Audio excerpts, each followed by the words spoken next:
বিভিন্ন সময় যেটা দেখেছেন সেই সময় বিভিন্ন রকমের সরকার ছিল, বিনা ভোটের সরকার ছিল, সংবিধান বহির্ভূত সরকার ছিল, বা অন্তর্বর্তীকালীন সরকার ছিল।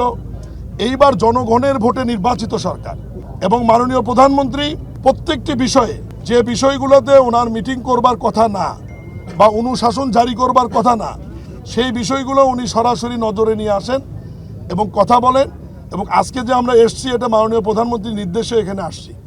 আমরা সরকারের পক্ষ থেকে এইটুকু নিশ্চয়তা দিতে পারি যে রাস্তাঘাটে যারা কুরবানির গরু বা পশু নিয়ে যাওয়া নিয়ে আসা করবে, চাঁদাবাজির কোনো ঘটনা ঘটবে না, এবং ঘটলেও আইনশৃঙ্খলা বাহিনী সেগুলো কঠোর হস্তে দমন করবে।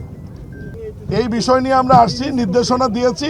তারপরেও আমি বলি, আমরা আনএক্সপেক্টেড কিছু ঘটনা ঘটে, গাবতলী হাটে গরুর টার্গেট 1 লক্ষ গরু আসবে, কোনো কারণে 1,30,000 গরু আসলো। আমাদের তো গরু যারা ক্রয় এবং বিক্রয় করে তারা তো আমাদের কাছে আগেই বলে না যে আমরা কত গরু নিয়ে আসবো এবং কত গরু কিনবো, সে ব্যাপারে আমাদের প্রস্তুতি থাকবে। আমরা শুধু এইটুকু বলতে পারি, আমাদের মনিটরিং অব্যাহত আছে এবং ঈদের 2-1 দিন আগে এই টিম আমরা আবার আসব।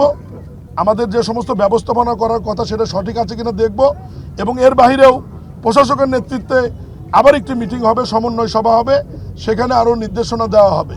তবে আমি শুধু আপনাদেরকে এইটুকু বলতে পারি যে সাধারণ মানুষকে ভোগান্তির মধ্যে না রেখে তাদেরকে আরামদায়ক করবার জন্য যে সমস্ত ব্যবস্থাপনা করবার দরকার, আমরা সরাসরি মন্ত্রণালয়ের পক্ষ থেকে মন্ত্রীরা এবং আইনশৃঙ্খলা বাহিনী এবং প্রশাসক আমরা মাঠে এসেছি, দেখছি, আমরা কাজ করছি, এবং মানুষের সুবিধার জন্য, জনগণের সুবিধার জন্য আমরা সবসময় মাঠে থাকবো। মাননীয় প্রশাসকের কাছে একটা ছোট প্রশ্ন ছিল, সেটা হচ্ছে আপনারা নতুন করে যারা হকার রয়েছে তাদেরকে নিবন্ধনের মাধ্যমে নিয়ে আসছেন একই জায়গায় আবার হকারদের বসার কারণ এটা আজকে আজকে বলেন না, বিষয়বস্তুটা এখানে না।